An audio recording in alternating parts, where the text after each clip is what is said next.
Yes, we can. ¿Se puede? ¿Se puede?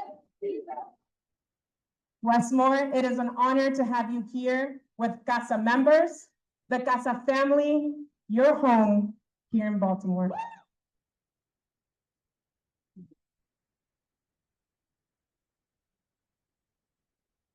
Sí se puede. Sí se puede. Felicidades a toda la familia de casa. Y muchas gracias por todo. Thank you so much, and I'm so happy to be here. I'm grateful to be here. Oh, sorry, louder. We got to turn the volume up. I am thrilled to be here with each and every one of you. So many of our partners inside the work, so many leaders, so many elected officials, so many community members, so many people who are part of the private sector and philanthropy, so many people who understand that nothing is given. Everything will be earned. And for people who remember this, like my grandfather used to tell me, no one can ever take anything away from you when they never gave it to you in the first place. And so we know in this time that it is only two things that are going to help to navigate us through it. It is God's grace and it's moral leadership. It's reminders of who we are and of where we come from and the shoulders that we stand on. And the truth is that because we know our history, because we know our fight, because we know our families, there is never anything, nor anybody, nor any administration that will ever make us flinch. And when I talk about the shoulders that we stand on, I want to talk about one pair of shoulders in particular. And that's our friend Gustavo. Now, I know Gustavo can't be here. I was actually just on the phone with him just a little bit ago. But I know he's watching. What's going on, Gustavo? But the thing that we love about Gustavo is that he is not just a public servant. Gustavo is a visionary. Gustavo is someone with a loving heart, but a fighter spirit. He's someone who understands the journey that we all took, because in many ways, Gustavo was the one who helped to make that journey real for all of us. That Gustavo was a man who saw the potential of a small team running out of a basement in Tacoma Park Presbyterian Church. Woo-hoo, Tacoma Park.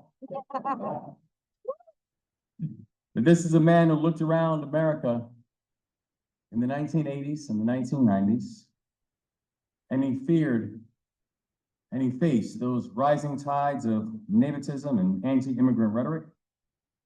That this is a man who knew that our immigrant communities needed a champion and someone who was willing to take on an enormous professional and personal risk. But Gustavo always said, I will take the risk on, but I know I'm not taking it on by myself. Gustavo, we're grateful for you, my friend. And we know you're not here tonight, but I want to say on behalf of not just this room, but on behalf of 6.5 million Marylanders, Gustavo, thank you, thank you, thank you for all you've done for each other of us.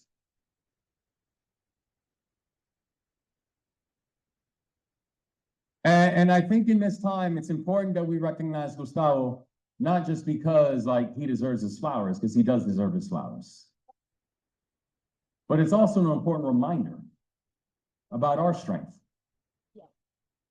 That when you recognize the strength of Gustavo, you recognize the power that we all have within us. Because you remember how this organization was born. It was born with a deep need of making sure that our immigrant community's voices were heard.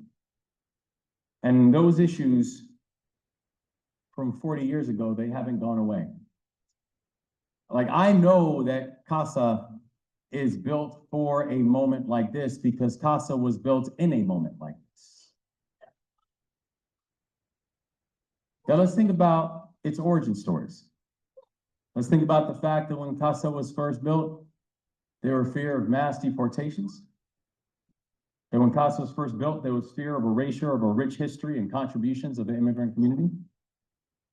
That when CASA was first built, there were fear of masked men going into neighborhoods without any form of due process nor justification, arresting people who may have been here for decades simply because they looked different or looked like a threat. Let's not forget our origin stories. Because when we remember the origin stories, we remember the strength that we have to actually do something about it now. This is not a moment for us to feel powerless. This is a moment for us to remember our history and feel powerful. That this becomes a moment when we said that we can and we will do anything in our power to make sure that not that history doesn't repeat itself, but that when history shows itself, oh, it's going to meet a different drum. And that's why we have been proud to stand with CASA yesterday, today, tomorrow, and as long as there is a more Miller administration, we always will.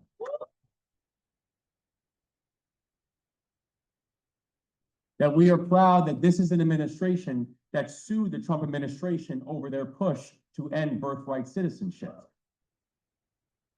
That we are proud that this is an administration that is proud to, when the Trump administration tried to use food as a weapon or food for our children as a negotiating tactic,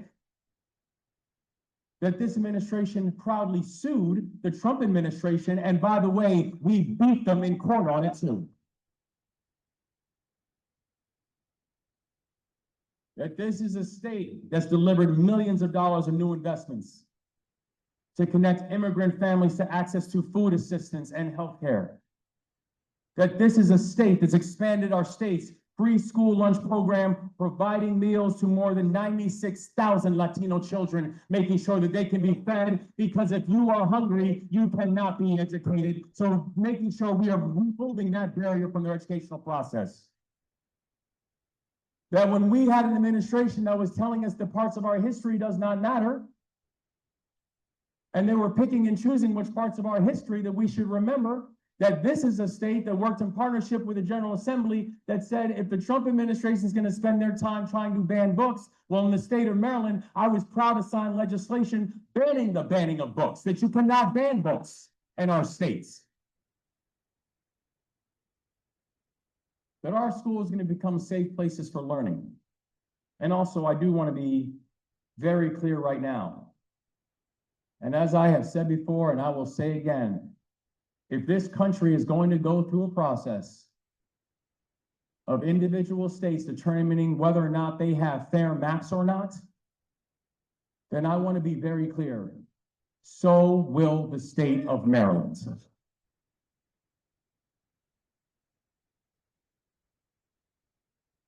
That Maryland will continue to call on Washington to make sure we're supporting our dreamers and honor due process and build a durable pathway to citizenship.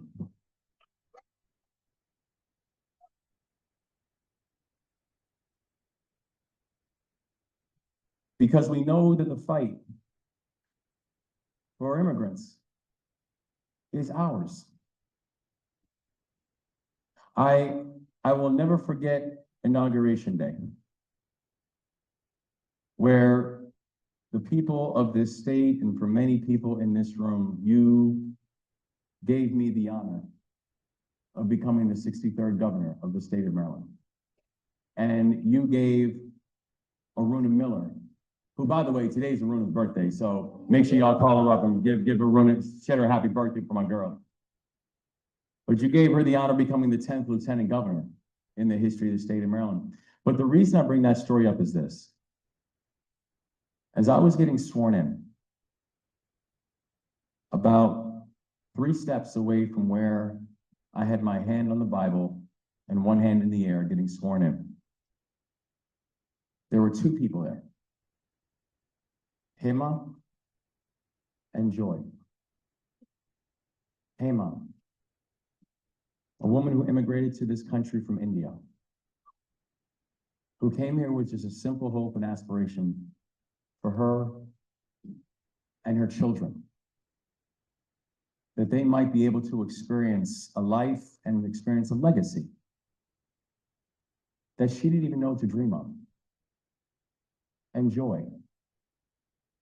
A young woman who immigrated to this country from Jamaica, born of a Cuban mother, who when she came to this country, did not even understand and know that this country had the hopes and the dreams and should have the hopes and dreams for her too. An immigrant single mother who then raised 3 children on her own.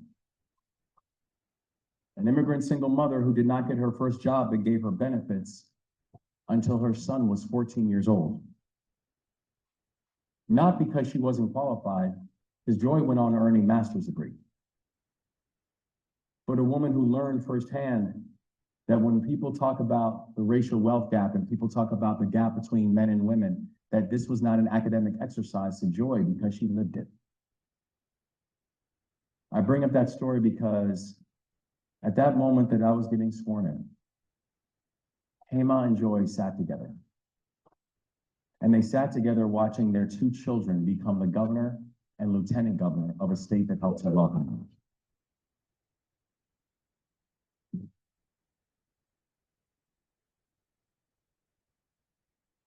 This country was built by immigrants. Our hands, our labor, our blood, sweat, and tears, our hopes and our dreams. And you cannot claim to love America if you are not willing to honor the people that helped to make this country.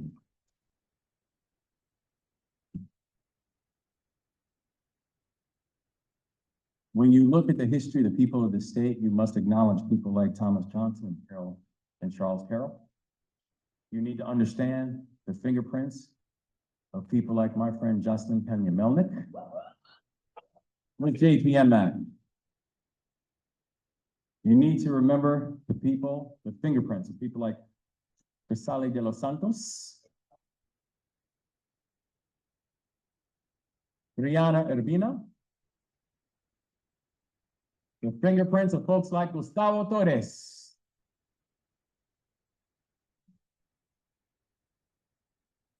Making America great does not mean telling people that you are not welcome.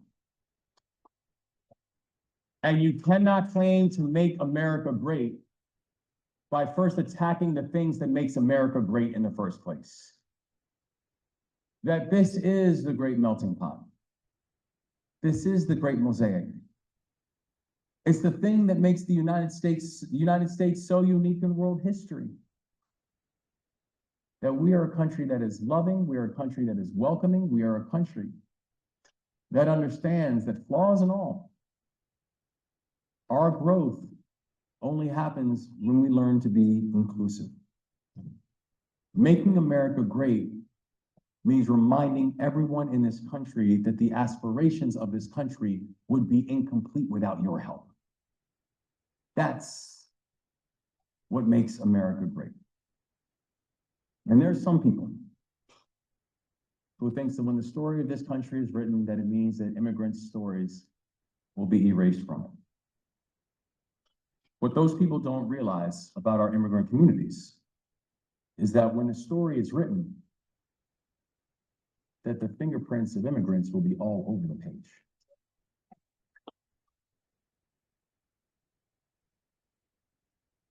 So I will close with this. I want to be crystal clear. History is not going to remember this new federal administration well. But to all these people who capitulated, to all these people who sat quiet, to all those people who bent the knee, to all those people who spent their time trying to make excuses, to all those people who spent their time and used their energy figuring out why they could not act instead of acting, I want to be very clear. History will remember you worse.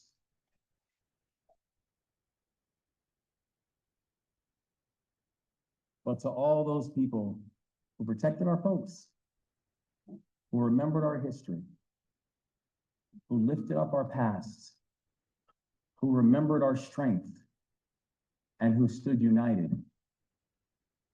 History won't just remember you. You will be immortal. You will be the shoulders that a future, beautiful next generation will be standing on and will benefit from it.